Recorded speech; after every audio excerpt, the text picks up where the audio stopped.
which will be, hi Linda, which will be starting next week, the training series.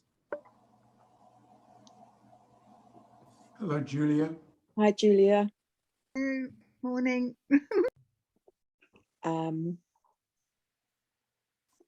Hi, Nicholas. I wondered if you were able to hear me.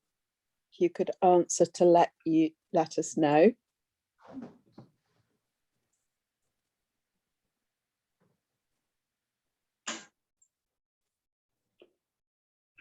So this evening, what we'll be doing is doing an introduction to the training and actually an empathy cafe. So what a beautiful symbol Linda's got there for Cymru with a tree. Beautiful Celtic pattern in the roots. Hi, Joel. Hello, Joelle. Hi, everybody. Just giving people another minute or so to arrive. And Celtic is a football team. Celtic is the design. Celtic, apologies.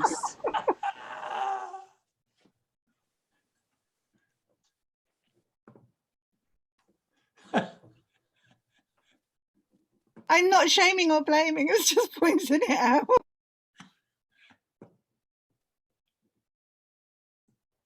Okay, so this evening we're going to have an empathy cafe, and our topic this evening is, Edwin, we're doing the same topic, are we?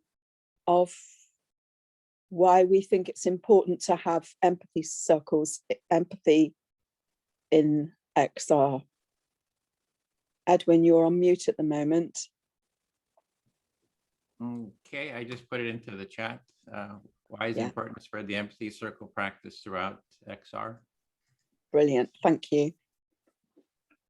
So we'll go around and do an introduction, each, just quite briefly, so we don't take too much time, introducing ourselves, saying where we're from, and something that we appreciate about nature that is noticeable to us at this time of year, wherever we are.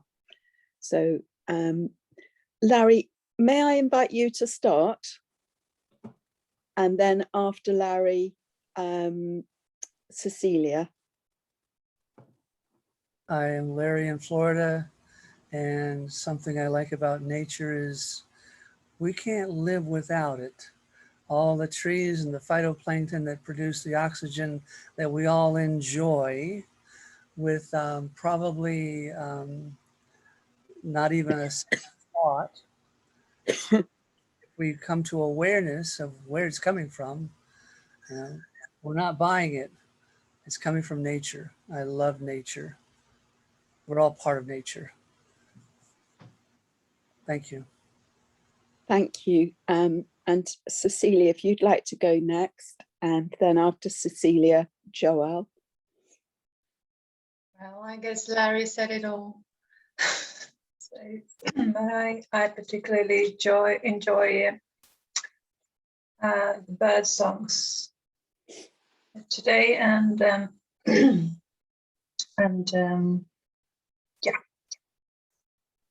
and I can't think of anything else but what Larry said, so I'll pass on. Would you like to say which part of the world you're in? Sweden. And whereabouts in Sweden, if you'd like to say? Southeast of Sweden. Yeah. Thank you. Joelle? Hi, I'm Ron. I'm Joelle in Portland, Oregon, and nature, we can't live without it. I feel it. I feel it in my body, in my healing process. And I'm also I just got the book, Finding the Mother Tree. I don't know if anybody's read that yet, but I'm really excited. I just had to share, I was really excited to start reading it. Good to see you. Thank you, Joelle. Thank you, Joelle. And after Ron, Graham. Oh, Graham, yeah, after Ron, Graham, please. Good morning, everyone. My name's Ron Findlay. I live in Wanganui, which is a city on the west coast of the North Island of Aotearoa, New Zealand. Nature, well, it's coming into winter here, so the leaves are changing, the leaves are falling. I've had a couple of trips to local beaches, and on one of them was the remnants of a totara forest that was overwhelmed by the sea 6,000 years ago. And it reminded me of the power of the sea, the power of nature. And, you know, also the resilience of those stumps still sticking out of the water 6,000 years later. Thank you. Thank you, Ron. After Graham, Tiaho. And I'm from Windsor, Ontario, in Canada. And I often go for a bike ride. Ideally, I go for a bike ride once a day for about 2 hours. And I cycle down to one of the rivers that joins the lakes between Detroit and Windsor. And on my bike ride, I cycle through almost like a tunnel of bushes. And the bushes are in leaf at the moment. It's the opposite to Ron's situation. But the canopy is not yet full. Some of the trees are actually beginning to bud, but not all of them. And so that's what I'm enjoying. Thank you. Thanks, Graham. And after Tiaho, Julia. Thanks, Anne, and everyone gathered here. Yes, my name's Tiaho. I live in Oporiki in Aotearoa, New Zealand. But I'm from Te Waipounamu and from Wanganui. Some aspect of nature that I appreciated. Yesterday, I went for a walk with a friend and we went to a reserve which has some native trees in it, as well as some sourced from other places around the country, special ones. And there's a 2,000-year-old tree there that used to be used for, it's called Taketake Rau. It's the base, it's like it has an amazing base, and the rau are the leaves, and it used to be a place for sequestering the bones of people who had passed on, like noble people. And yeah, and those particular trees, the puriri, are in flower at the moment. They have an interesting moth that comes out of them at a certain time of the year, which is mouthless. So the grubs grow out of the tree and then they mate and the cycle goes around.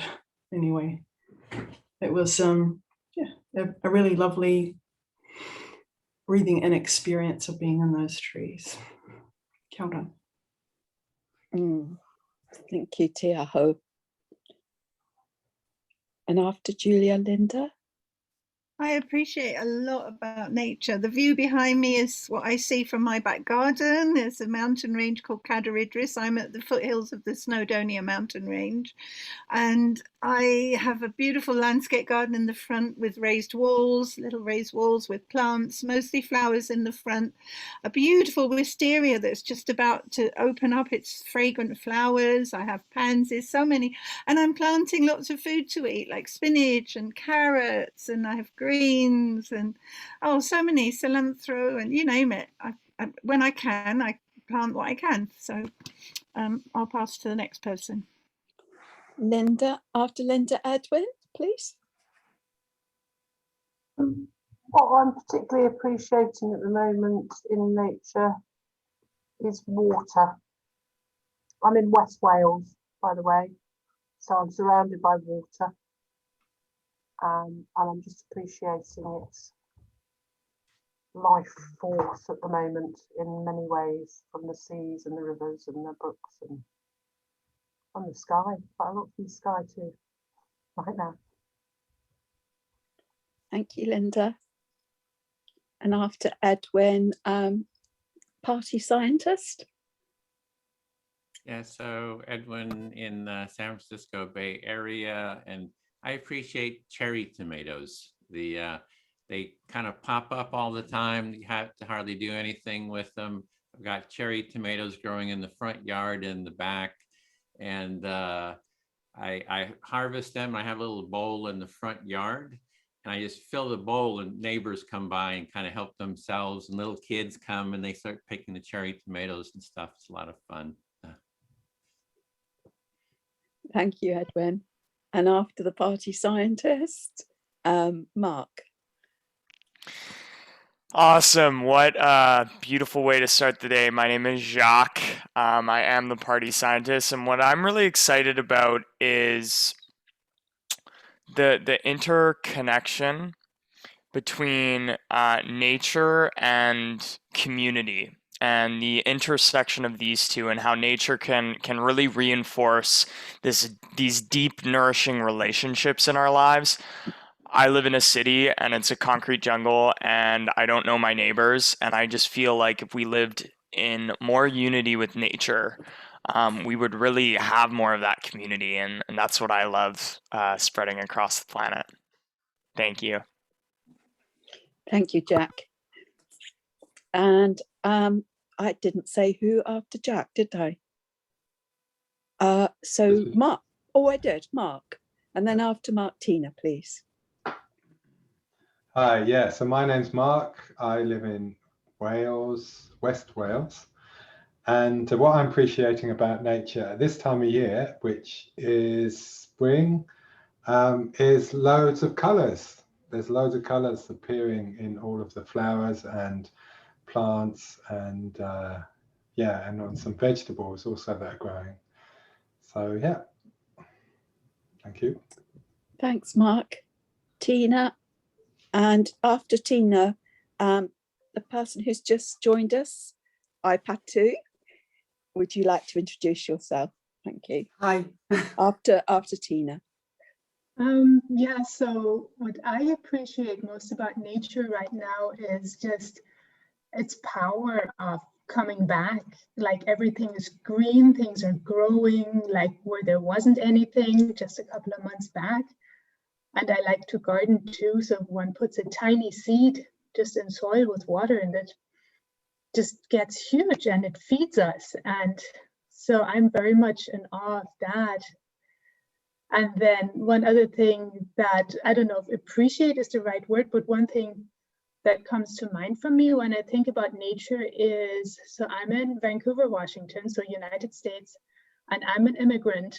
So I'm like, this is this beautiful land, but it's not my land. And I feel like a strong urge to be respectful of that. And I'm hoping that maybe being part of this, I feel inadequate to be more part of the community and also engaging more with people whose land this is. So that for me is also part of nature. And yeah, that's me. Thank you, Tina. Nicholas, Renata. So if you'd like to go, and after Renata, Nicholas, could you introduce yourself, please? And what we're doing, Renata, is just saying what part of the world we're in and our name, and something that we've been noticing and appreciating of nature in the last few days. My name is Renata. I'm in London at the moment in the UK. I have this beautiful common near me where I go for walks, long walks. The other day there were a couple of robins and I thought they were probably mating. So I think that what I'm particularly excited, you know, this time of the year is so nice to see all those birds and other species reproducing, and yeah. Thank you. Nicholas, are you there?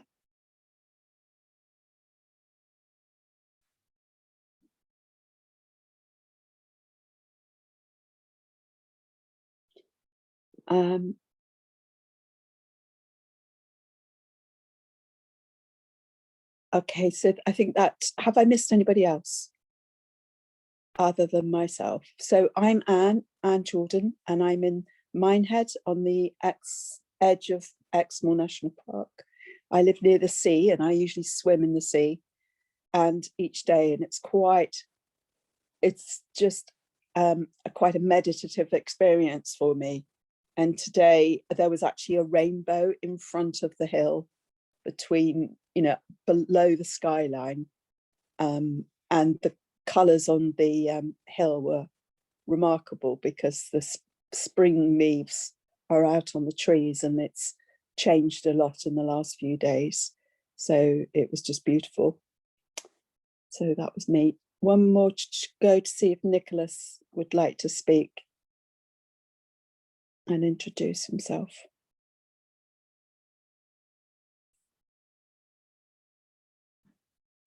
Okay, so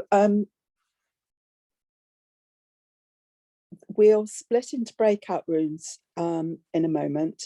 Edwin, who many of you know, Edwin Ruch from the San Francisco Bay Area, who has been building and working on a culture of empathy for the last 14, 15 years, will tell us more about the training program, and then we'll be putting us into breakout rooms. Edwin, are you planning to introduce the training? Yeah, I could give a quick overview of it. Should I jump into that, Anne? Yeah, please. Okay, so let me just share the website. So this is our the website for the training. We have today, we're doing a practice session. The training starts next week. You can go to this website, and I'll put the link in after I kind of go through this. You can scroll down, you can see about, this is the training website, all the different cohorts that we have, all the material. It's an open source training that we're developing, and it means anyone can use it, anyone can contribute to it, and we're inviting people to use the training. There is no cost to take part. We're just trying to get it to spread as widely as possible. There's the, you can just, if you scroll down the page, you can see there's this event welcome page here on Facebook for our open empathy cafes. So we have different days where we have open introductory cafes. We've been doing it for the past several weeks here on Mondays. And then, like, as I mentioned, we'll start the training next week, 5-session training. It's 2.5 hours a week. The prerequisite to take the training is that you've done 2 empathy circles. So just that you're familiar with the practice, and the taking part today counts as 1 empathy circles. And we can always make exceptions if you just don't have enough time to take part in another circle. There is another circle coming up this Friday. You can join us there, so you can get your second one in there. The time commitment, it's 5 sessions, 2.5 hours each week. We meet once a week, so we'll be meeting on Mondays, the next 5 Mondays.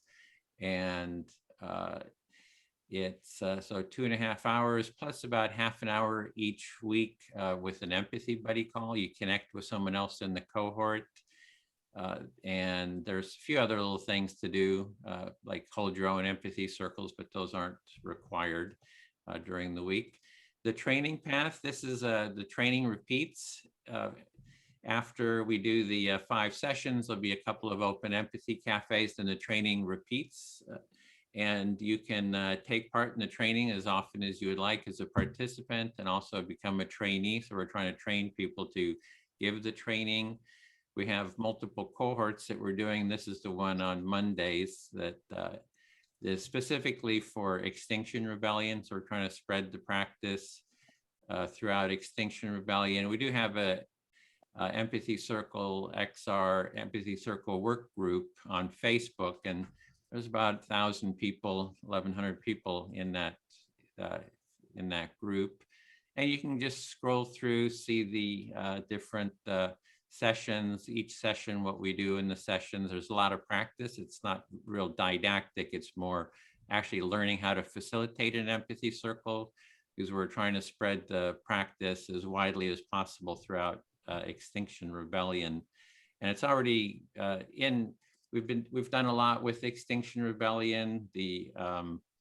we've done the whole series of the 10 values or principles of XR. We've gone through that several times in different time zones.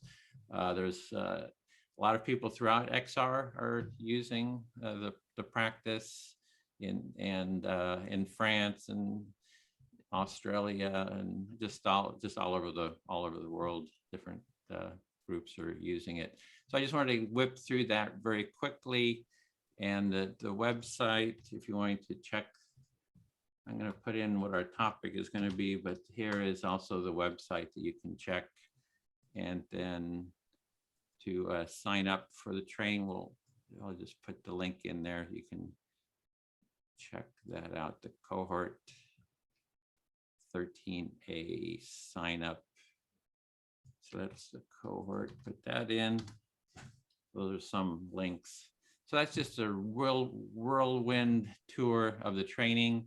We really like to get into the practice, have as much practice as possible. So I don't know if there's any questions about the training before we move on. Okay, I think that's it.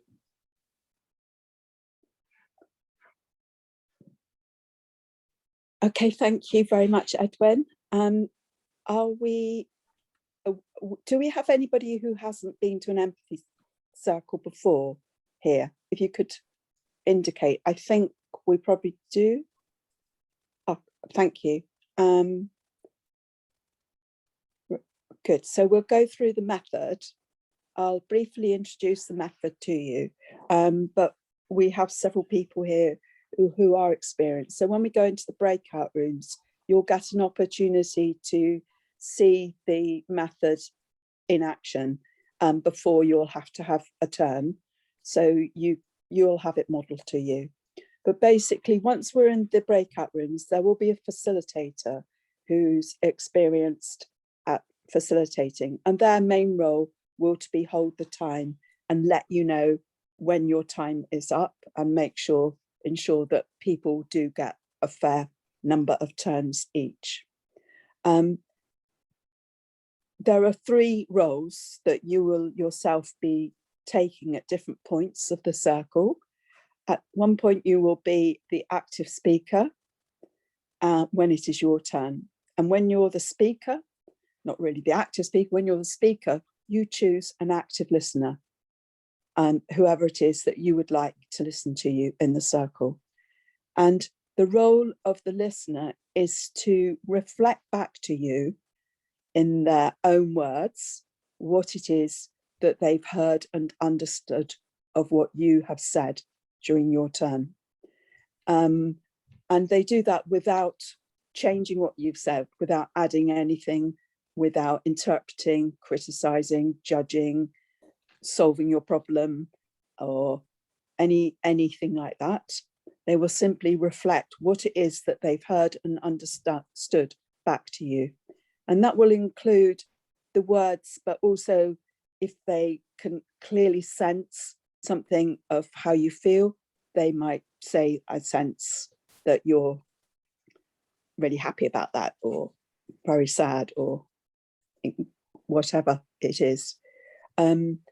When you're speaking, it's always a good idea to speak in short chunks so that the reflector has a chance to take in what you've said and reflect back to you. And then you'll have another turn when they've done that. You'll speak again. So break down your time into chunks. And if they find they've not been able to hear all that you've said, or they're feeling they won't be able to take any more in, it's fine for them to put up a finger and say, could you pause there, please? And I'll reflect that bit back and then you continue afterwards. And your job as the listener is to ensure that you feel, as the speaker, understood and heard. The other role that you'll be taking part in during the circle will be a silent listener. And as a silent listener, your role is to hold the space in the circle, to listen attentively to what the speaker is saying, but not to speak about it. at that point, not to ask questions or interrupt. And also to observe the difference between being a silent listener and when you're actually the active listener, and how it feels, and notice for yourself and learn from it. When it's your turn to speak, you may say something that you've thought of by listening to the other person, but that will happen only when it's your turn to speak. Are there any questions? Okay, so Edwin, do you want to add anything in there before putting us into breakout rooms? Yeah, best way is just to jump into the circle and do it and just observe and learn by doing. So I will put in the topic is why do you personally feel it's important to spread the empathy circle practice throughout Extinction Rebellion or whatever's alive for you, so you can talk about anything that you feel energized about. We're going to have 3 circles. The first one Anne will facilitate, the second one Larry will facilitate, and the fourth one Graham. So there's going to be 2 groups with 5, so you might want to do 4-minute turns there, and Larry, in your group, since you're only 4, maybe 5-minute turns. But the facilitator will decide. And there's also a link there. We're working on creating a document, sort of make the case to XR why the empathy circle is important. So there's a document, a link there. Is the silent listener, you can always make notes in that document if you would like. So with that, we have an hour and 15 minutes for the circle itself, and then we'll come back and then we'll have like a 15-minute debrief. And with that, I think we're ready to go into the circles. Here we go, just opening all the rooms. And your group, Anne, stays in the weight room here. Thank you, Edwin.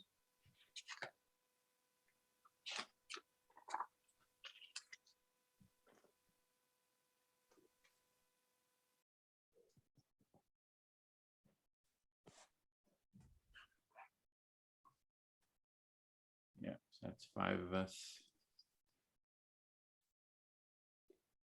Great. Thank you. And I know Tiaho just had to go and do something. She'll be with us in a moment. Okay, so we will do 4-minute turns.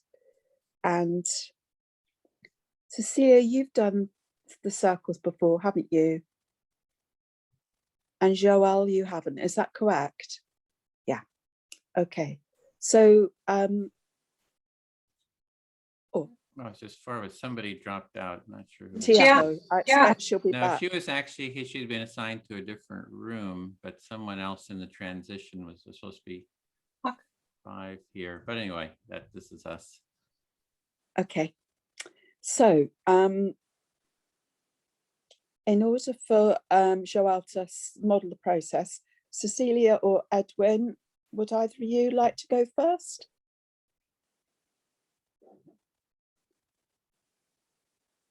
Choosing one of the 3 experienced circlers here as your listener.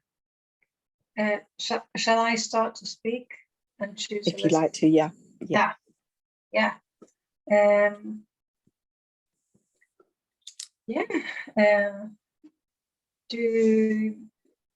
we've got the topic in the chat, as Edwin's put it there. Why do you personally feel it's important to spread the empathy circle practice in Extinction Rebellion, or whatever is alive for you at the moment?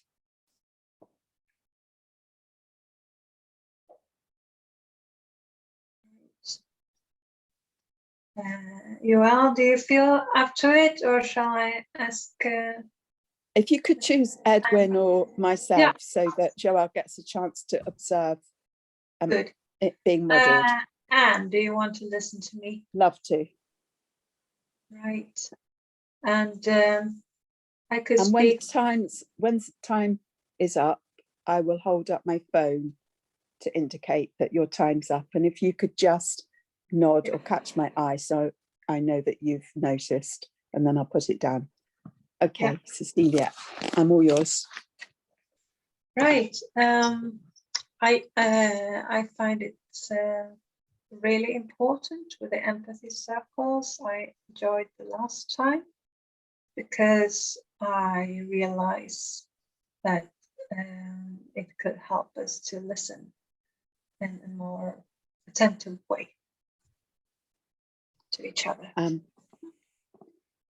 You think that this empathy circles are important? The time you came before, you enjoyed it, and you realized that it helps us to listen attentively. Yeah.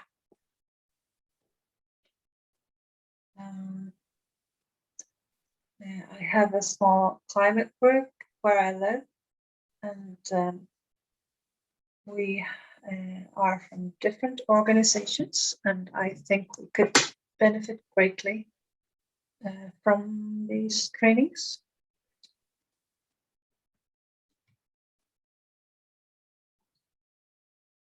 So where you are, you think this will be useful to use in your climate group where there are people from different organizations? Yes, we are a few people, and we don't get any more people, but we join more organizations instead. And we're quite stressed, as all climate engaged people are, and that sense of stress, it gets quite often like you're in a football field and you don't know which ball, in what direction you're gonna run, because there is so much happening all the time.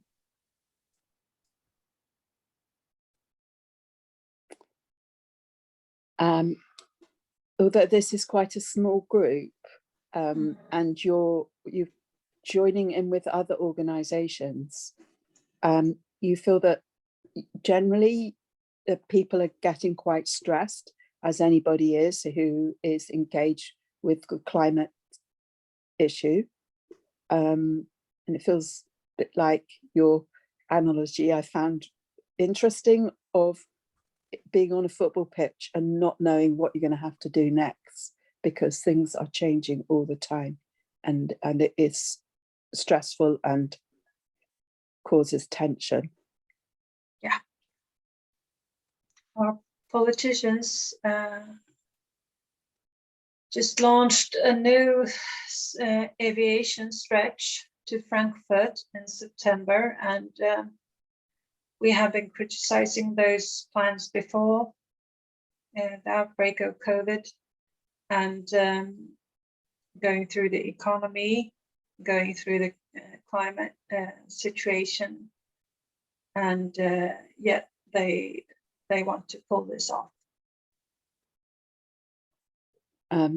Near where you are, there are politicians, and they want to open a new aviation route, I think, to Frankfurt, and they continue to do things despite the situation with the economy and the climate. And you were working on this before COVID, I think. Did I catch that? Yes, was that the alarm? Yeah, but if you want to just finish off what you were saying, or correct me if I got that wrong. No, it was right, but it's so frustrating that the politicians don't listen to the local people on the municipality and county that gives them all the science, and the science should be canalized to all the people, but the people to the citizens, because they don't understand the gravity of the situation, and the media is not doing their job of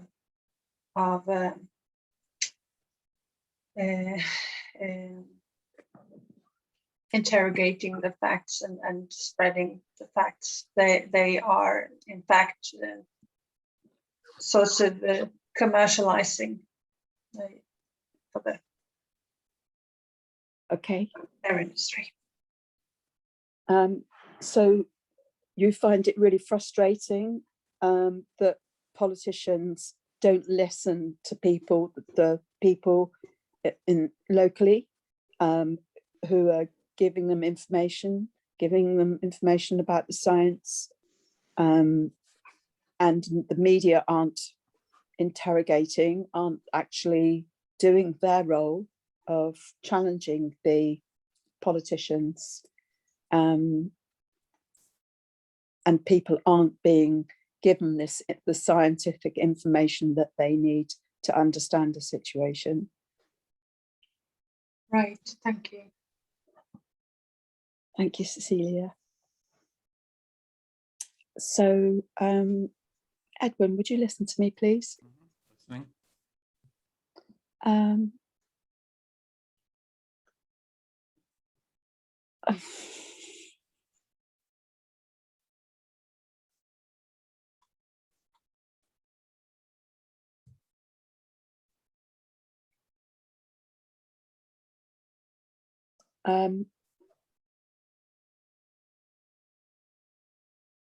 Yeah, I was resonating with what Cecilia said about feeling like you're on a football pitch and you have to be aware of what's happening and ready to run in the next direction, whatever it is.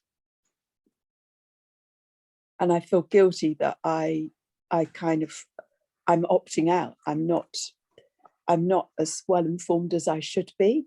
I'm not able to keep up. And I've to some extent, I've given up trying, and I'm just doing what I feel that I can manage to do to preserve my sanity.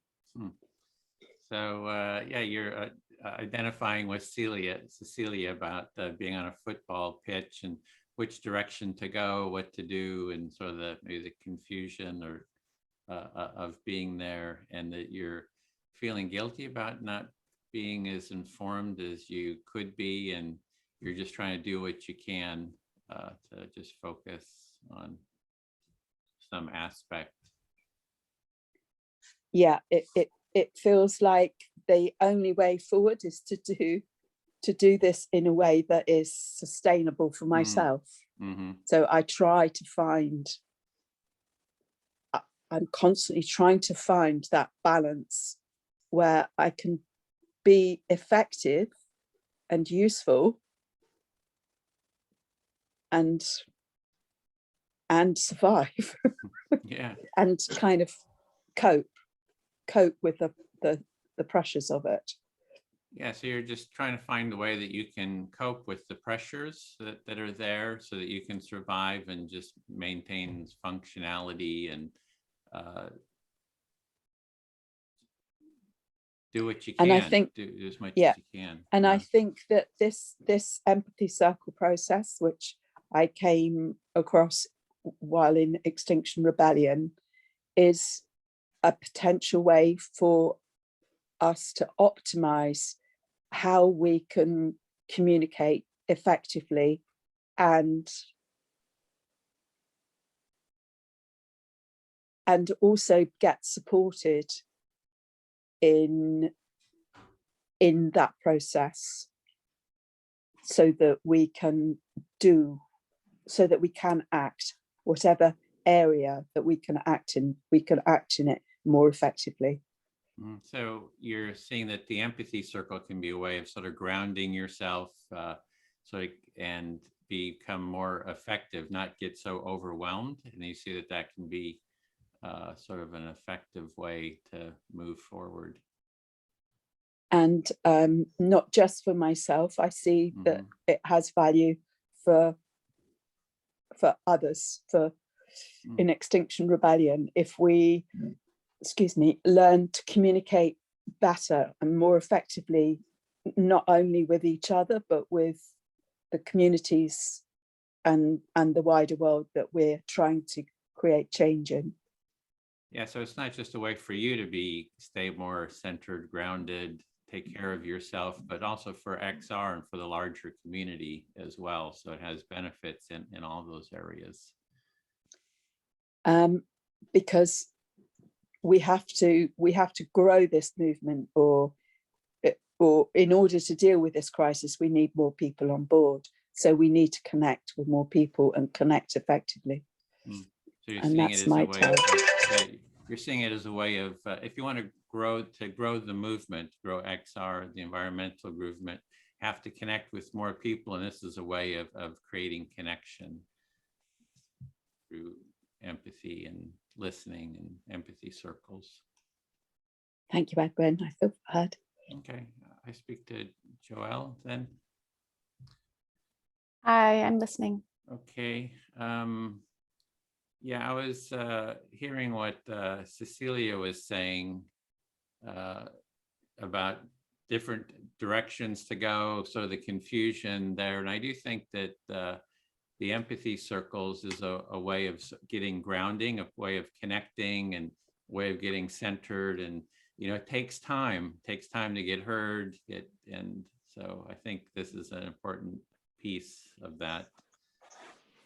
So you were hearing what Cecilia was talking about, all the things that needed to be done, and that you feel like the empathy circle is a really important way for getting grounded and focused and effectiveness. And also, I see it can be, a lot of times it's like, oh, the empathy circle is just good for doing that. But I think it can be an action as well. Like XR is very action oriented. Let's get on the street. Let's do something, you know, let's block traffic, or, you know, hold up signs. But to use the empathy circle as an action, saying, we want the politicians to take part in an empathy circle. We want the media to take part in an empathy circle, and make the empathy circle part of the action. In fact, it's the core of the action to bring those parties into a dialogue. So you're saying that it's more than just the empathy circle being good for us, that it can and should be the action that brings in all these different players. And it's not just about it feeling good, but it can and should be the action. Yeah, so I'm envisioning we have this empathy tent. I've done a lot, you know, taking the empathy tent out in public, offering listening to citizens, you know, just people on the streets. If there's demonstrations, you know, conflicts, offering listening to all the sides. So that's sort of one part of being out in public with what we're doing here. But there's also like setting up in front of the Parliament or the White House and saying, we demand that the president or the prime minister take part in an empathy circle, you know. So I think it can be very much an action in and of itself. You're talking about the empathy tents that you've offered and participated in a lot, and that not only could that be something that happens, but you're thinking into the territory of actually an action of calling for more of these bodies like Parliament, calling for them to step into this empathy circle process. And I think the public would support it too, because there's so much polarization. If XR says, hey, if to get to climate change, you know, I mean, you know, all that addressed, we have to have people talking to each other. That's really the first step. If they aren't talking, like in the United States, it's so polarized, the sides aren't even talking to each other. If they're not even talking to each other, we're not going to get to this next level. So the first step is bring the sides together, you know, have Democrats and Republicans take part in empathy circles. And I think the public would support that too. They say, hey, this is great. Somebody's getting these people to talk. You know, I'm going to support them. You know, this is something that's constructive.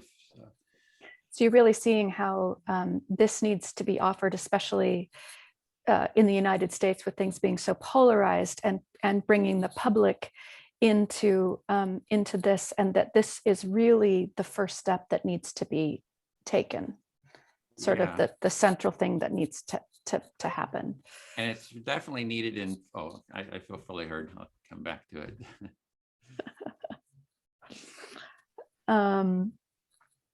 Let's see. Anne, could you be my listener? Love to. Yeah. I just wanted to clarify that I have already done a couple of the empathy cafes. My appearance changes because I have enormous hair sometimes. It's pulled back. You know,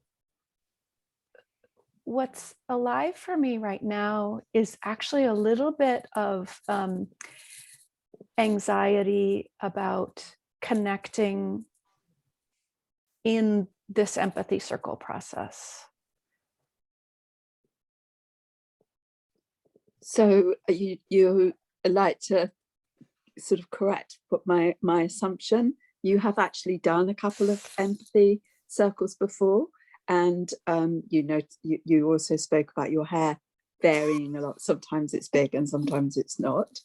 And what's alive for you at the moment is like a bit of anxiety around connecting, being able to connect in the empathy circles. Yeah, exactly. The last empathy circle I participated in, I think it's very much a personal historical issue for me around being because I grew up with a lot of aggression in conversation. I show up sometimes in a situation like this with a little bit of like wanting to share and then fear of being corrected. And so sometimes some of the timekeeping stuff creates a little bit of anxiousness for me. You know, my intellectual mind tells me that the timekeeping is actually really, really important. But there's a little bit of history anxiety around that causes me to have a little bit of like a frightened animal that wants to run away and under a bush.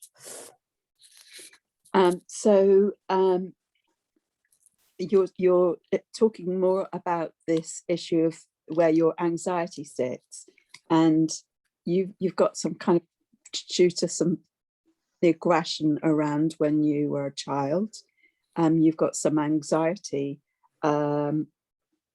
around being able to speak, but it's showing up when being, you know, and being heard, but it's showing up around the timekeeping. You're kind of, that makes you a bit like you're not sure, and fear of being told off, perhaps. Right.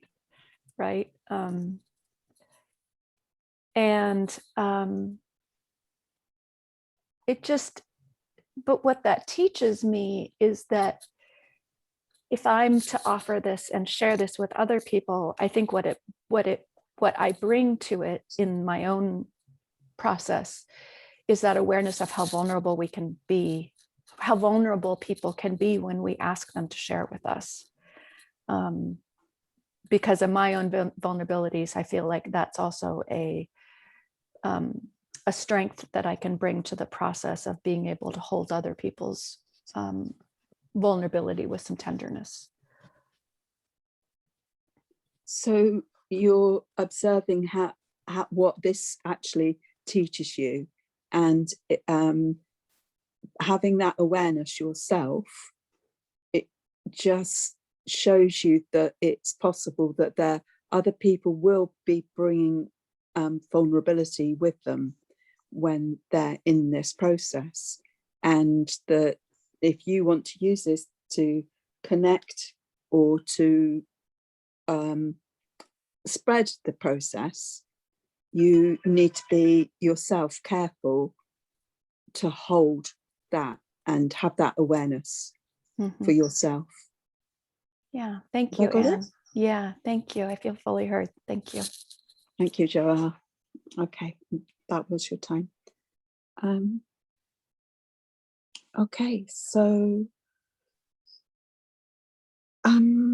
Cecilia, you haven't had a chance to listen yet, have you? No.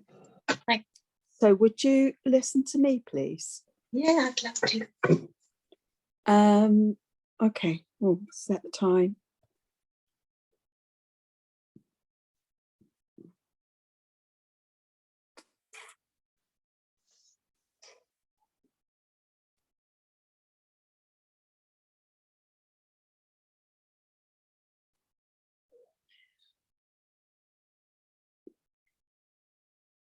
yes, I think it is really helpful to consider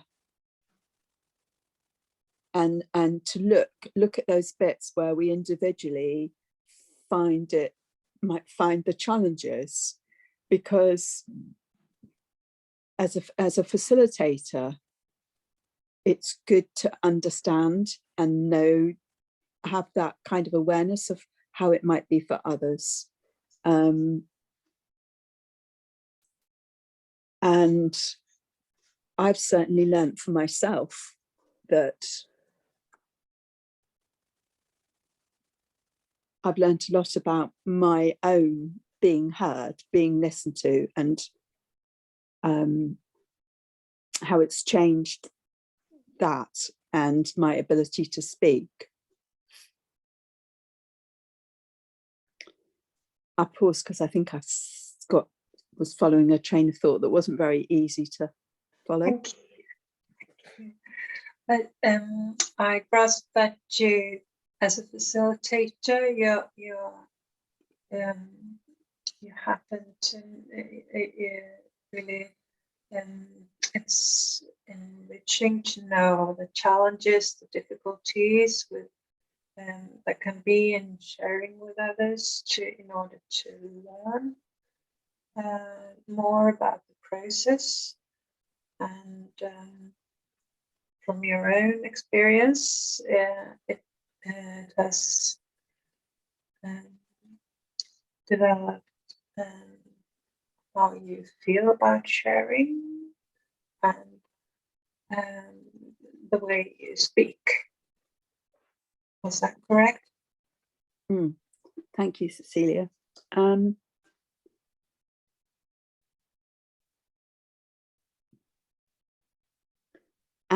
I'm a person who's always, or for a long time, I've realized that I'm quite good at listening to people. So that's a skill that I have. And I kind of observe that there are many people who are good at talking, but not listening.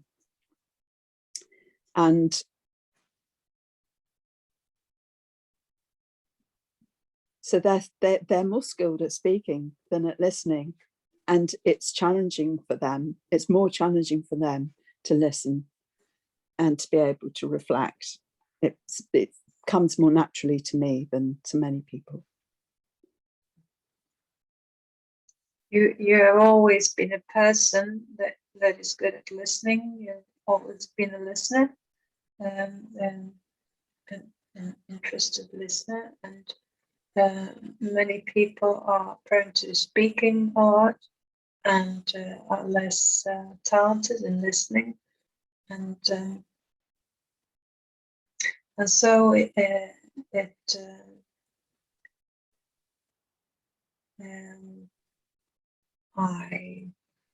it's more difficult for them to learn how to listen to others.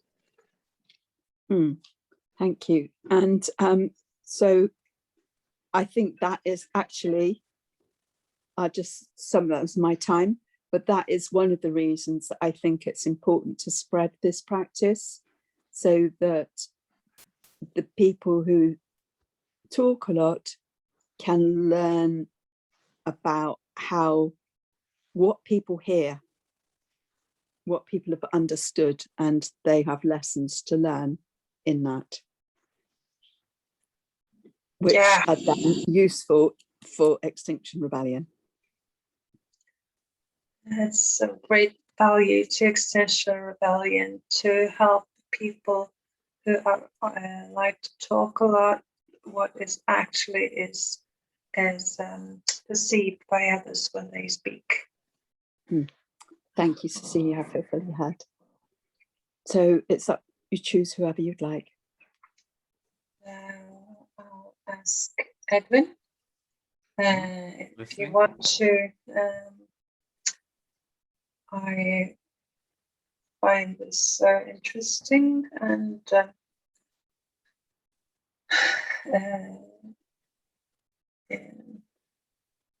just as Anne was saying, people like to speak, but there is no point in speaking if we don't actually communicate, if we can't perceive what others are saying. So you're sort of building on what Anne said about the importance of, well, there are some people who speak a lot and they don't listen to others, and it's important that we really try to understand each other, not just speak, but try to sort of understand. Yes. Yes, it's really no point of making a point if the other person so full of other stuff. It gets like an Samuel Beckett play, quite absurd situation when two people make sounds at each other and nothing lands at the other person. Yeah, so it's sort of like if it's like a Samuel Beckett play where people are all talking, but nothing's really being communicated. There's no understanding. So you're seeing just the importance of not just talking, but having that deeper mutual understanding between people. Yes. And not only about deep stuff, but a lot of information is lost when we are busy with thinking about what we are going to say next. Yeah, if we're just thinking about what we're going to say next in the conversation, a lot gets lost in the communication, and that communications is really what you see as important. And so much energy. And we're planning a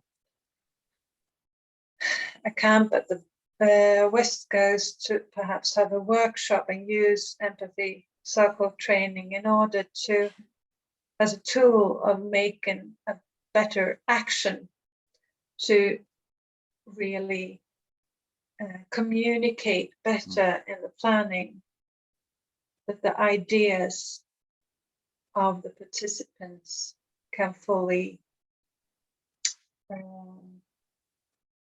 flow in a better way. I think it will be helpful in the creative process. Yeah, so you're thinking of using the empathy circle sort of in the planning phase of an action so that people can really feel heard, really understand each other. And you think it's helpful at that stage of the process, of an action process. I imagine so. Oh.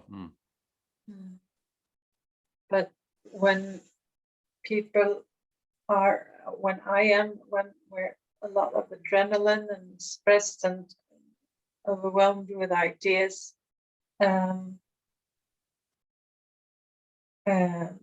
it's difficult to digest the other brilliant ideas, and we could merge all the good ideas in a better way, I believe, if we listen more carefully to each other.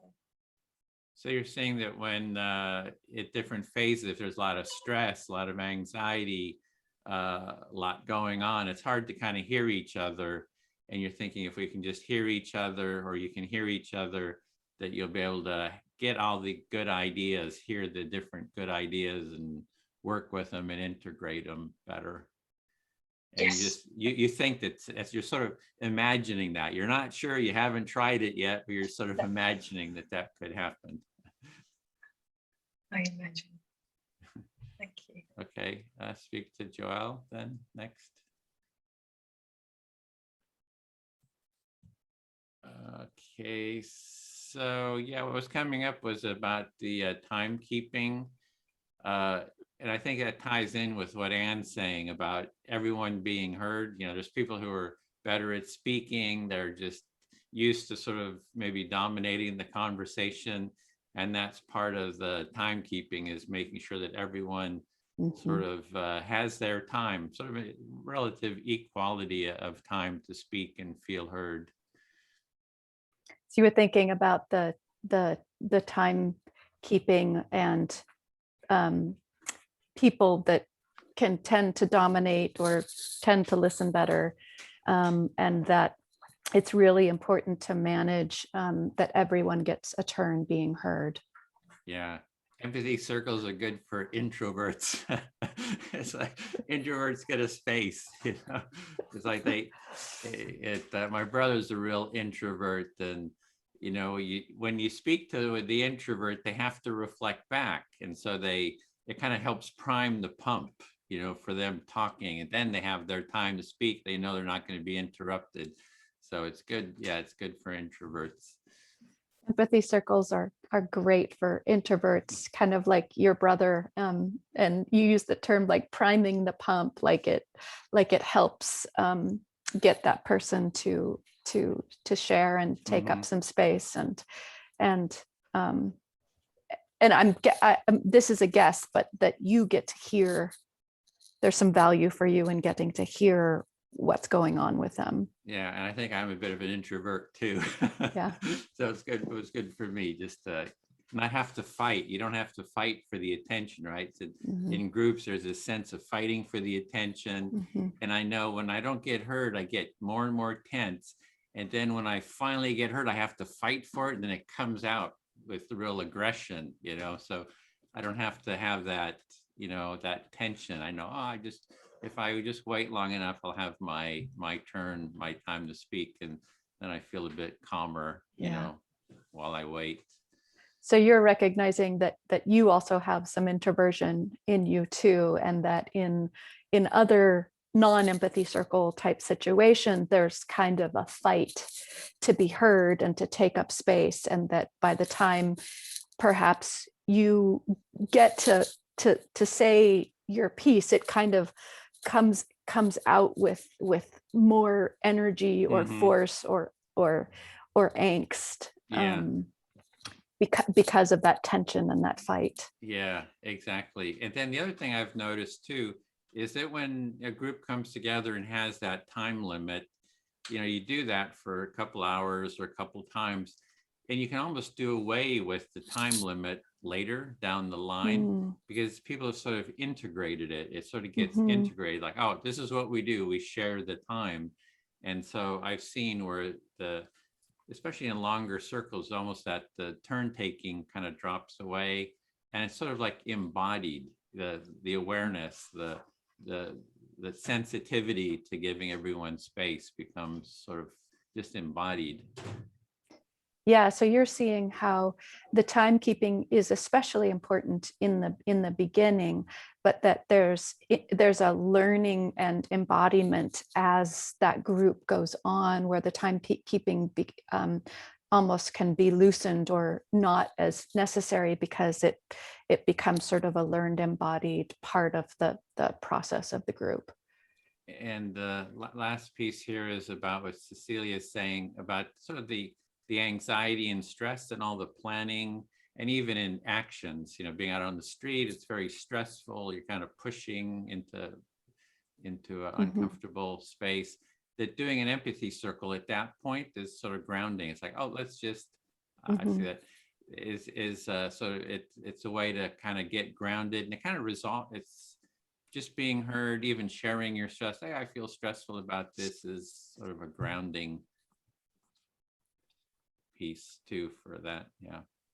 Right. So you're talking about sort of what Cecilia was talking about, like all these things that need to happen, and that sort of energy, and that the empathy circle can really bring a focus and a grounding and sort of constructive way of moving the process forward. Yeah, I feel fully heard. Thanks. All right. Cecilia, are you up for listening? Yes, thank you. You know, I feel like I'm noticing the way in an empathy circle, the way that we're all impacting each other in our process that like Cecilia, you were talking about, I think you mentioned the idea like a football field, and there's so many things or maybe balls or actions that need to happen. It really brought that sense for me of how I sometimes feel like there's so much that needs to happen and I don't know which ball or which way to go.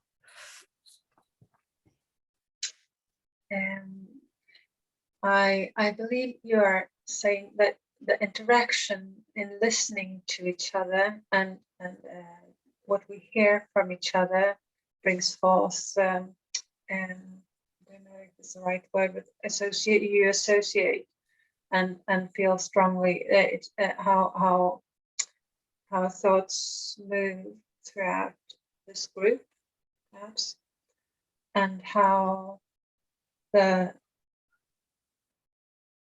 it's difficult to not say. I'm sorry, but this idea of the football field and the stress, it awoke in you. Sorry, that's the curlew, my mother. It awoke the stress in you, in feeling that there is so much happening and you feel like you need to be in a lot of places at the same time. Is that right? Yeah. And and then also sort of what Edwin was saying around the timekeeping and the groundedness that comes in sort of this structure of knowing when it's time to listen and knowing when it's time to share. And it just sort of, it's almost like that, I get this image of like all these balls flying around and our brains just kind of scattered everywhere. And then the empathy process sort of bringing focus and calm and clarity. What Edwin was saying about grounding, the empathy circle can make us focus and relaxed, and the picture of the brain that was scattered and then coming down, and to really to have more clarity and this inspiration to use them. Yeah, exactly. And I was really thinking a lot about because I'm an introvert too, when Edwin was talking about introversion and how like I'll do the same thing where I just kind of back off in the group because I don't like fighting to be heard, because it's energetically too difficult. But then also sometimes I'll finally get a chance to speak, and then it's like there's a lot of angst around it. And so it's nice to be in a group that there's some calmness there for the introverts in us that are either like sitting back because we know we can't get a word in edgewise, or we're trying to get a word in edgewise and it just ends up being really tense somehow. Oh, shall I reflect that? Yeah, do Cecilia. Yeah, so interesting. You have the sense that you're also an introvert like Edwin, and it's so easy to give up and sit back. And sometimes when you need to say something, it's such an effort to be heard and to get that space to speak. So it creates so much tension and stress, and it doesn't come out as you want to. Yeah, I feel fully heard. Thank you, Cecilia.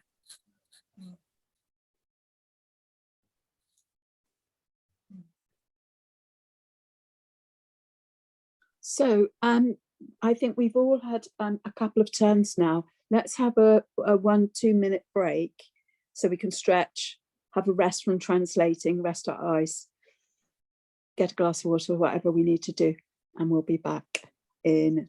I'll set my timer for So it'll go off in 2 minutes.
So,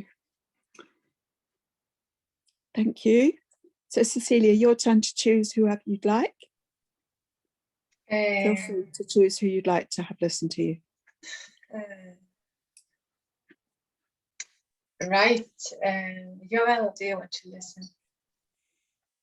Yes, I'm listening. I just became enthusiastic about the possibilities of have more equality within the groups. That I can't remember, but I think it was Edwin. That all types of personalities will sort of adjust and appreciate perhaps hopefully each other and give each other space in a natural automatic way with training. So with a time sort of integrated, giving each other space and hopefully that everybody's intention should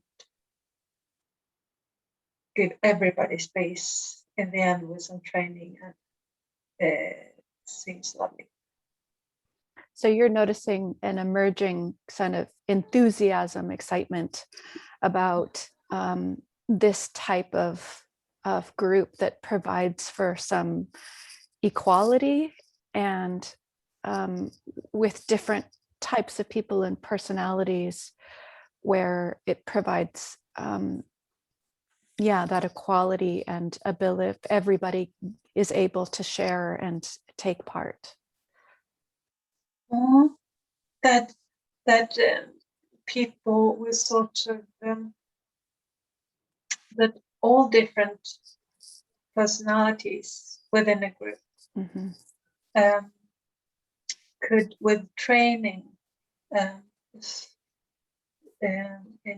with time and practice, would automatically give each other everybody would have the same space within the group. So the training and the time and practice would allow for different personalities to be able to share and communicate equally. Yes. So.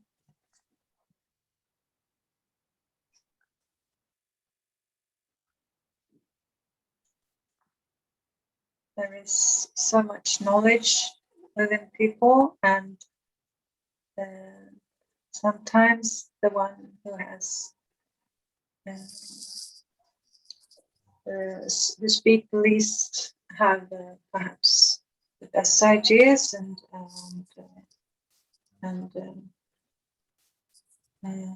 not only, but it's important that we can appreciate all the different gifts and talents in the group. So sometimes you're seeing that sometimes even the people that speak the least can sometimes have really, really important ideas, and even aside from that it's important to let everyone participate and be able to contribute.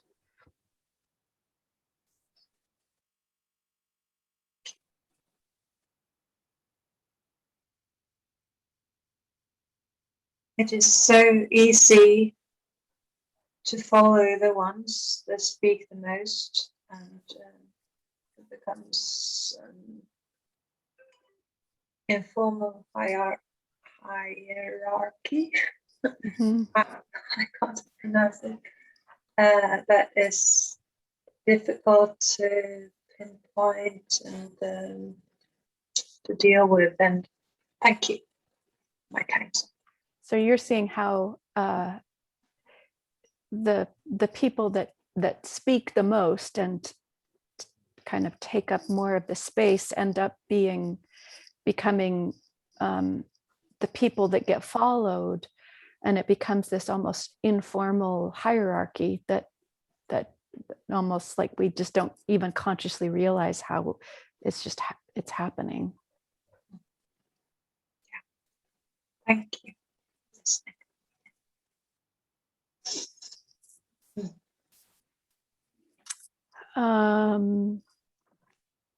Edwin, can you listen to me? Yep, listening.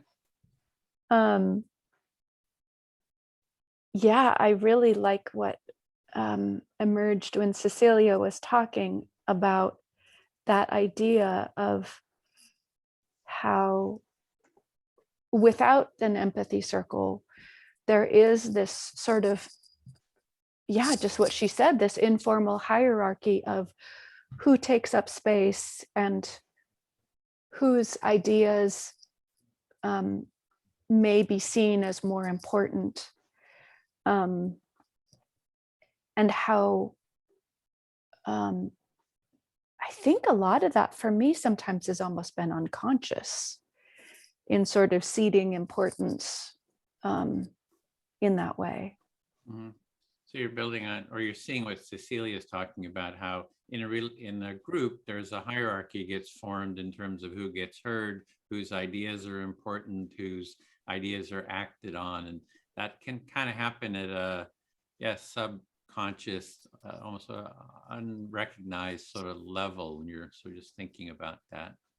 Yeah, exactly. And, in the past, I have had times where in that informal group environment, or even actually a meeting, a structured work meeting or whatever, where I'll have feelings of frustration, but not always know what to do about it, or to assume that maybe I'm being difficult when it really is that dynamic of who's being listened to and what ideas are being held above the others, and how it makes sense that that could be a frustrating dynamic to be in. So that sort of unspoken hierarchy of who gets heard, whose actions get sort of worked on, that creates a sort of a subconscious frustration. It's like you can't really articulate it, but you're just frustrated. Then you're concerned, oh, am I just being difficult here? And you maybe start with some self-judgment or something like that. Right, exactly. So just even talking about this kind of brings that awareness more to this like consciousness of me, of like, oh, well, of course, just the simple act of talking in a group, whether it's work or family, can bring up all sorts of different dynamics and hard feelings. And,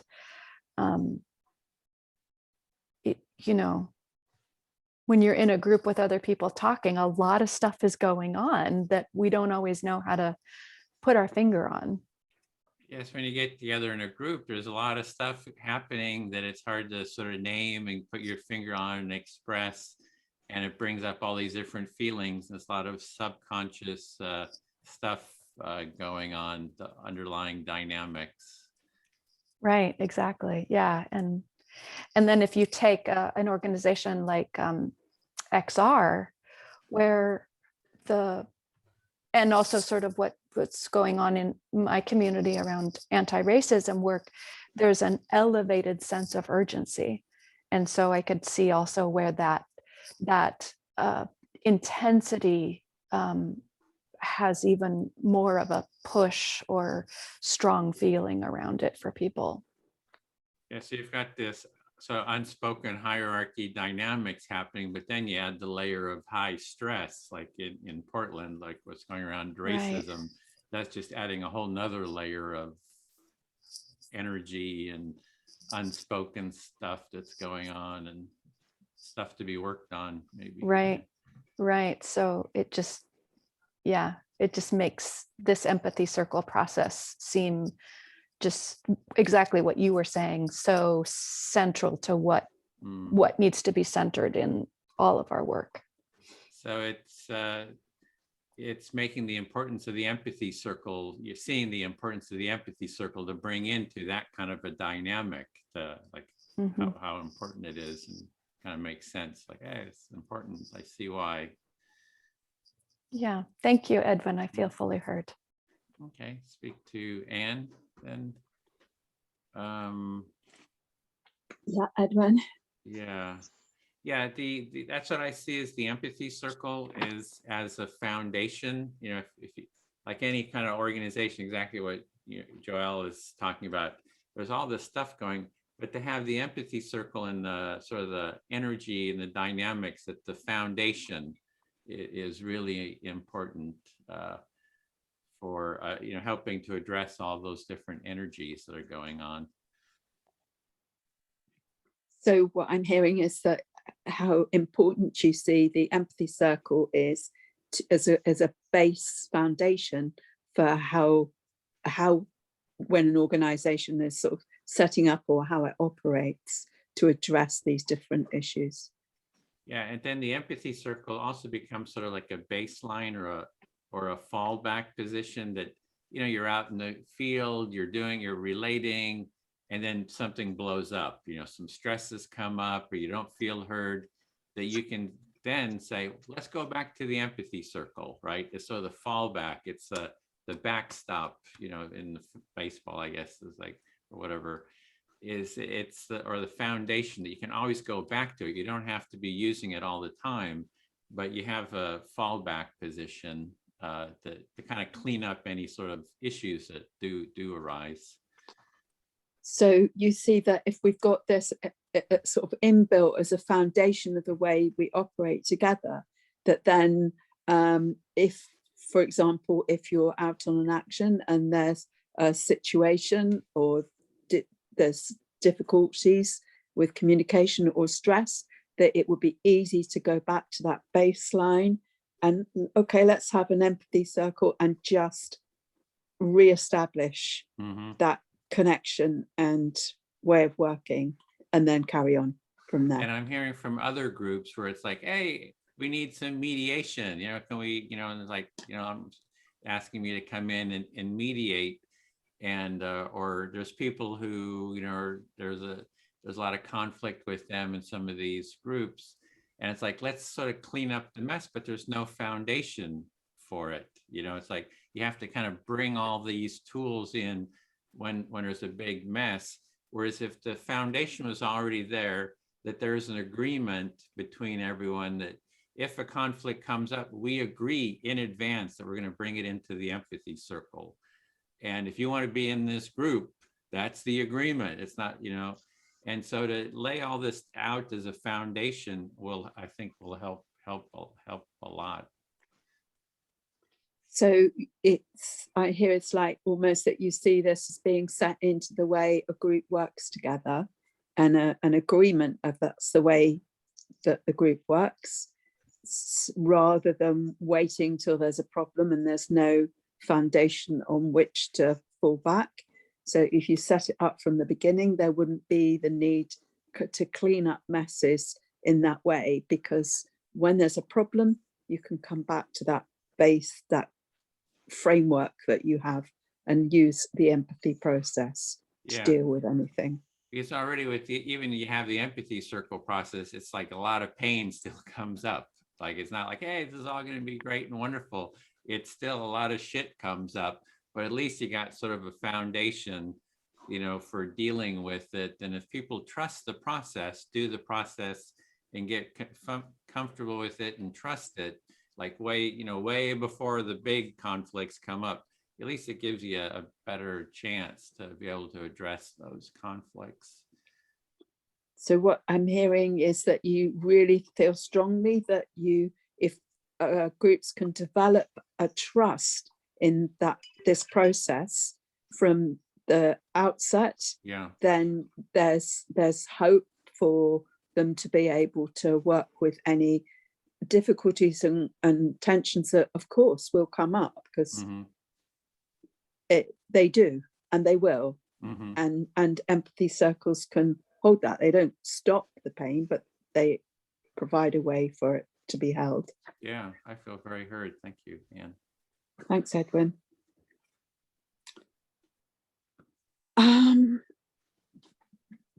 Joelle, would you be happy to listen to me? Yes, I'm listening. Yeah, I think that's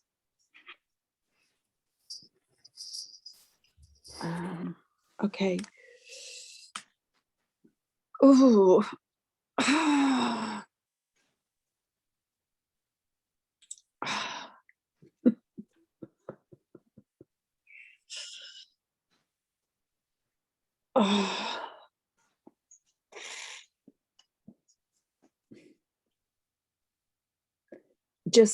just thinking how nice it would be if it was just easy to do that. But of course, if you become part of a group and that you aren't there from the beginning, there's already all this sort of stuff going on, and to kind of it's me, like I need to be more courageous in suggesting this process in a working group that, well, I think one that I'm part of that could really do with it. But I can imagine the reactions I'd get. Just the shit would hit the fan, and I don't feel brave enough or strong enough to deal with the shit. So I'm a coward, let's face it. So you took a moment to breathe and stretch and think and sigh. And then you were talking about this being becoming a part of a group, and specifically a group that you belonged to but was already established before you came into it, and how challenging it would be to offer this new thing. And you're feeling that it's about also your bravery, and also that you feel like the shit would hit the fan. Yeah. And yeah.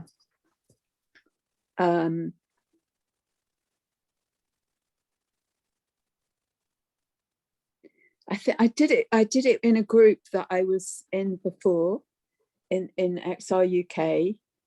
And I guess I felt at that point, I felt comfortable enough to be able to suggest it and do it. So I need to look for the opportunity to suggest it for this other group, a different working group, which is full of people who I feel like have got a lot of power. And they'll think, waste of time. Rush, rush, urgent, urgent. I know best. So you've done this before and you felt like it was successful, that it was effective, that when you suggested it. But this other group, you feel like you need to find an opportunity, but sounds like this group has some differences and that there's some power and sort of a hurry up, do, we don't have time for this type of thinking. I'm reflecting now about what happened, that it wasn't all sort of straightforward when I suggested we had a workshop at a weekend, and so the team came together in a different way to its normal meetings. And there was a lot of rubbish going on already, actually. And I think the outcome was some people didn't like it and felt threatened.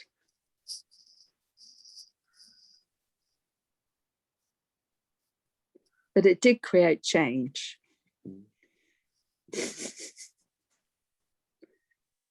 So you're thinking back to, oh, is it okay? Did you have more? Yeah, no, go on, please do. You're thinking back to this other time you had referred to being, successful, but that actually there was sort of, it wasn't all just easy, and that there was a time when it seemed like it was a different group setting, and it was more effective to bring it up. But you're also recognizing that even though it was effective, there were people that felt threatened by it. So you're seeing some of the finer points of some of the hardship of getting through that, but it ultimately was effective.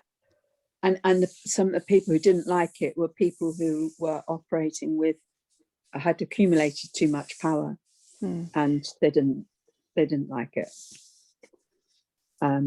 So in some ways there are similarities. That's my time. I'll stop there. Thank you. So you're seeing with more clarity the people that have more accumulated power are feeling more threatened by this. So it's like you have more clarity about who's going to be threatened and where some of those kind of barriers are in this approach.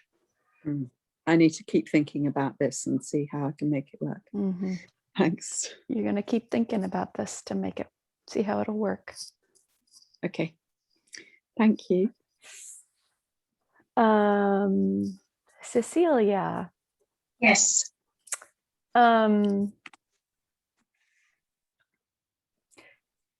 Yeah, that issue of power in a group and people being threatened by empathy, I think is really big, because it's big for me because of the way I've seen it play out in sort of family dynamics and sort of my childhood experiences, and then ongoing ways of people with power. You feel touched and by hearing Anne speak about people who have a lot of power in a group, and you associate that with processes in your family growing up, and also other groups the dynamics with people with power, what's happening in a group. Yeah, exactly. We got 5 minutes. And I think what I'm also sort of learning in lots of ways in my life, but that people with power, when they feel threatened by something like this, especially this empathy process, or feeling stuff, that they can tend to convey to people offering empathy, like, like Anne offering this or whoever it is, they can tend to convey that there's something actually wrong with you. Like their feeling of feeling threatened, they don't look inwardly to what's going on. They kind of try to use their power to shut you down. And that it actually isn't something that's wrong with us. It's something that is kind of touching into their vulnerabilities.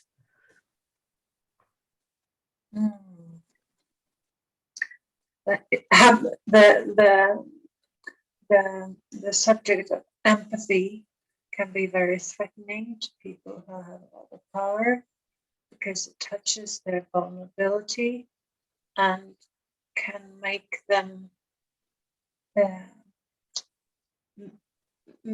try to put the guilt on you or a person who has been requesting, and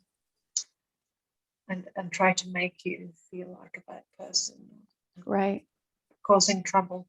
Right. Yeah, exactly. And when Anne, there was something that happened for me when Anne was talking about not being brave enough. And I think that was what it touched in, is that we decide that there's something that we put more of the blame onto ourselves, and instead of also seeing where the power dynamics, what's going on in that bigger picture of the power dynamics of the group.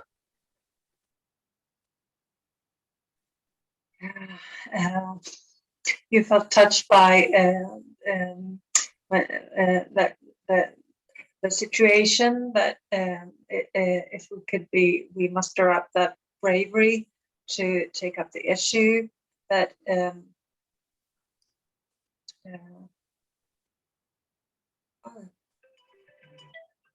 oh no, that we have to be so brave to bring it up, and it's really about the power dynamics in the group, the imbalance.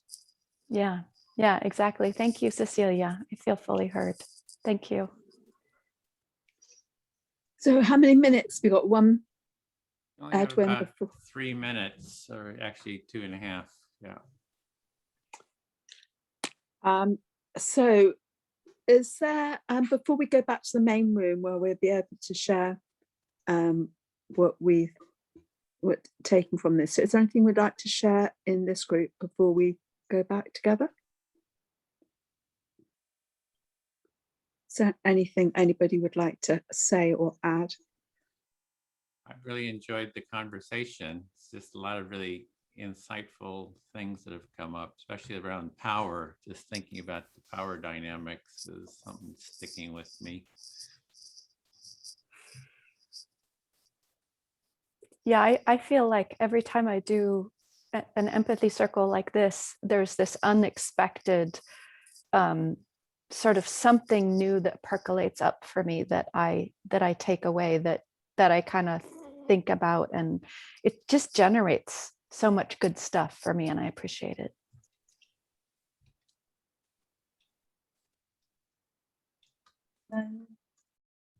I can't help but writing down. It's so much wisdom in this group, and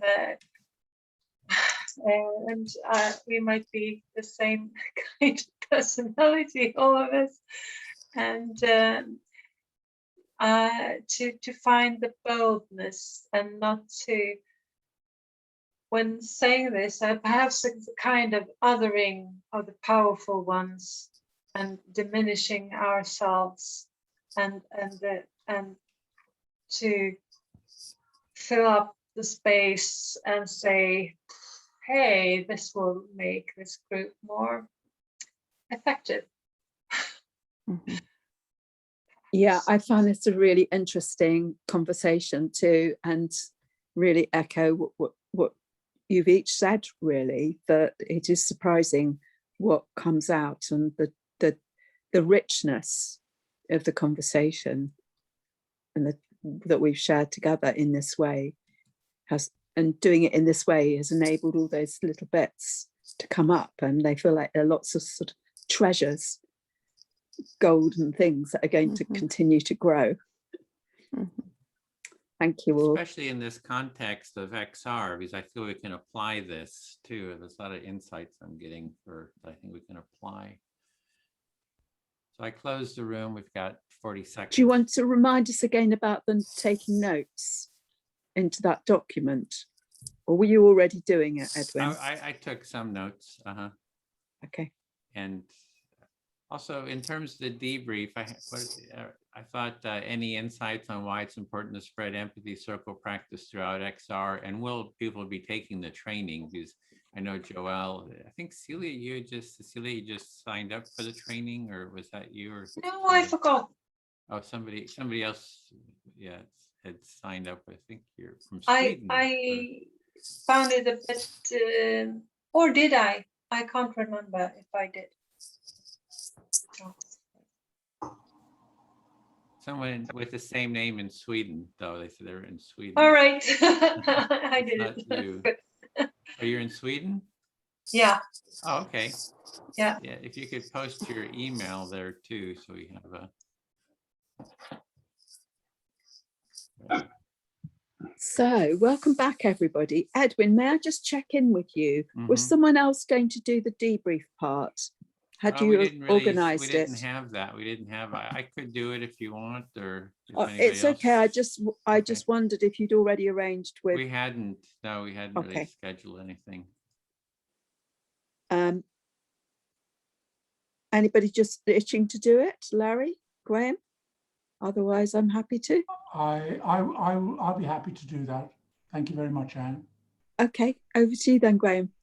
So from the bottom of my list, Tina, would you like to describe in around about 30 seconds what your experience and or takeaway was from our session?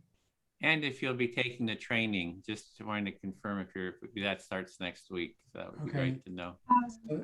Yes, I am. So the question is, am I reflecting on the content or the experience of it? Your experience, what your takeaway is, Tina. Okay, so my takeaway is that it kind of just hearing others speak from their minds, that it confirms of where my mind is kind of going. And yeah, it fills me with a sense of inadequacy that I feel like, oh my God, this is so much bigger than we can possibly manage. And yes, I think I do want to take the facilitator training just because, yeah, we're so fucked. Every little helps. Thank you, Tina. And Larry, you're the next on my screen. Thank you, Graham. And it was a beautiful experience. And this Empathy Circle is just incredible. And my takeaway is that, you know, if we're not willing to be empathic in our communications with one another and with ourselves, how can we expect the corporations to do that? That's my takeaway. Thank you, Larry. And Ron, you're next up. Thank you, Graham. My takeaway is that the process of empathic listening is that there has to be the process to be effective needs to be concise, clear, and followed. That it's quite easy to stray off into conversation. Yeah, thank you. Thank you, Ron. Just checking, where you were signed up, right, Ron, for the training? Is that correct? for next I'm, week? I'm going to be involved with cohort 11B. Okay. Because of the time frames in it, Edwin. So yeah, thank you. Thank you, Ron. Tiaho, you're up next. My takeaway was how much the social justice aspect resonates with lots of people in our existential crisis. I'm grateful to have been heard and to have listened. And what about your interests, Tiaho, about doing the facilitator training? Oh yeah, sorry I didn't say that out loud for everyone. I think Edwin knows that I'd like to do the training, but yeah, I'm on board. Thank you, Tiaho. And Mark from Wales. Well, yeah, I really appreciated the group we did. What I take away from it is, I guess, that practicing empathy is really important for many, many reasons, but very important, deep reasons, and very connected with being a human being. So yeah, I'd like to do the training. Good, thank you very much, Mark. And Julia in Fairburn, can you speak, please? Yes, thank you, Graham. I was really touched by our group, how we all connected in many different ways. But the root of it all was that the empathy circles are the key to understanding each other. And we all need each other to grow, to release emotions, het up that we can't express anywhere else other than through anger, for example, with what's happening with the planet. And so I take that away with me, that we've all got this link. And I would like to take the training, except my health. I have to have a hip replacement eventually. I'm waiting, and I'm struggling every day with symptoms getting worse and worse. So I don't know how much I'll be able to attend, to be honest, all the time. I might get a phone call one day saying, come in tomorrow, come, there's been a cancellation. I don't know, I'm up in the air. So plus I can't commit to being a teacher at all until I'm sorted physically. So I don't know where I stand on that. Thank you, Julia. And Linda, can you speak, please? Yes, thanks, Graham. My takeaway from today's circle is very much that empathy is potentially a way of offering, and I'm going to use the word, a spiritual connection. And a spiritual means lots of different things to different people, but something which goes deeper than anything that you can kind of touch, basically. It's it's fundamental to spread a culture of empathy. It is fundamental, I think, particularly in exile, as we go forward with facing what's coming. And I am signing up for the training. So I will be here next week. Thank you, Linda. And Renata, you're next up, please. I think I took away quite a lot, but the one thing I wanted to highlight was how much the conversation progressed, where each one of us was in the speaking seat. And we actually managed to progress with some ideas. It was calm, it was time, it was, the timing was good, it wasn't rushed. And there was passion, but it wasn't passion that prevents you from listening to each other. So it was quite, you know, it was quite a special experience. I'm very interested in the training, but it probably means I have to attend another one of these. So I would appreciate you letting me know when that Friday one is taking place, because I couldn't find it yet. Thank you, Renata. And Joelle from Portland. These are, I'm borrowing Anne's words, but it's a conversation of many treasures that I take away and kind of percolates in me. And also that the practice of empathy and the empathy circle really disrupts power dynamics and abuse of power on the most smallest individual basis to the largest systemic basis. And yes, I think I've signed up for the training, hopefully. Thank you. Thank you, Joelle. And Cecilia from Sweden, please. I take with me the possibility and the hope of more social justice and equitability within groups that everyone said with training, when people get used to it, we can give each other more space naturally and hopefully become more attentive to all different personalities within a group, and also to thrive and become more effective as we can, as everybody is heard in a better way, and we can make better actions, and also the possibility of more being health. The attentiveness is a good way of becoming grounded or mindful and really focused in the present, which is lovely. A lot of wisdom, and I thank you all for. Thank you very much, Cecilia. Can you answer the question? Are you going to Yes continue with your facilitator training? Thank you, Cecilia. Thank you.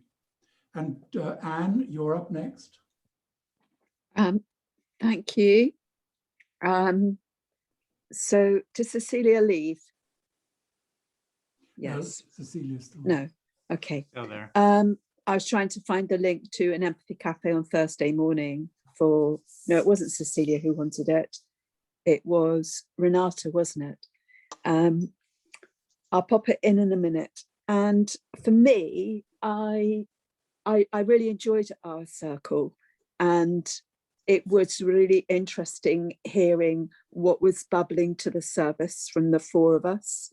And it was a really interesting discussion that as we circled, all these golden nuggets were popping up. And I think I will be taking them as, you know, in thinking about, in improving and helping my thinking about how to grow empathy circles in XR, and the reasons become clearer about how important it is. It helps to address the power imbalances that happen and the tensions, and what treasures come from people who perhaps aren't usually the people who speak in groups, and the rich wisdom and learning that is there to harvest that we need in Extinction Rebellion. We need every bit of our wisdom going forwards. Thank you. Thank you, Anne. And Edwin, would you like to contribute? Yeah, I'm just placing a link in. That's the cohort 11A sign up. We need the emails from Celia, Renata, Tina, and Mark. We don't have your emails. If you could post it here or in that document, we really appreciate it so we can stay in contact. And there's the link to the Friday Empathy Cafe as well. So for me in the group, I really liked having the topic on why to bring empathy circles into XR. So I keep thinking of, my understanding gets clearer, you know, how to express that and sort of make the case for it. So it's this ongoing case, you know, we're building the case to, I guess, convince or inspire people to take part. So I appreciate the clarity that's coming from the discussions. And something that was very meaningful today was about power dynamics and the importance of the empathy circle for creating a more sense of equality, because as a facilitator in an empathy circle, you don't really have any more power than others. All you're doing is holding the circle, keeping everyone within the circle. So it really kind of has a shared sense of power with, you know, so I think that's an important case to be made. And the case that the resistance a lot of times to the empathy circle in an organization is that people don't want to give up power. They sense that there's a shift of power dynamics that's going to happen if everyone gets heard, and they're just having to listen like everyone else. So I thought that was a really great insight that I appreciated. And I see you're putting emails in. Thanks. Yeah, so that's it. Thank you. Thank you, Edwin. And from me, the whole session was really very powerful from lots of ways. One of them was as a facilitator, the other one was as a listener, but then just following the subjects that were raised. There, for me, was a sense of conflict, like where do you start, and why don't we have support? Like we had, there's the social justice arena, and there's the environmental justice arena, and somehow these don't come together, or where they are coming together in somebody's mind. The question is, where do you put your effort? And so there were some really very big subject areas, and they seemed to isolate or identify themselves quite quickly. But then the next challenge is, how do you get people to coordinate on these differences and begin to put their effort into wherever they need to go? So it was a very big and challenging exercise for me. And I have actually signed on to the cohort. So thank you very much, everybody. And so it's over to you, Edwin, again. And do you have anything to close us out with? I think we have. I just put in the chat. I put in the chat if anybody would like to go to another empathy circle before the training starts. There's one on Thursday morning at 8 UTC, UK time. That's 9, 2 hours, and there's a link there. I posted it twice. The first one, it's got the wrong date. It's this Thursday morning, the 13th. Thank you all for coming, and I look forward to seeing many of you next week. And maybe send off with jazz hands, final portrait, and we'll see you. Yeah, look forward to seeing you in the training. And if the facilitators could stay back so we can just do a debrief, appreciate it. See you. Edwin, yeah. So I can't do the Thursday because it's my working hours. Mm-hmm. We can also make it if you try for Saturday. If you can't make it, you know, you've had the experience, or you know, you don't have to have the 2. We can make an exception. Thanks. Yeah. Needed. I'm just completing the form, the link to the form. Thanks very much. Yeah. Great. Thank you. Bye. Bye. Thank you. Bye. Bye, Mark. Bye, Ron. Bye, everyone. Bye, everyone.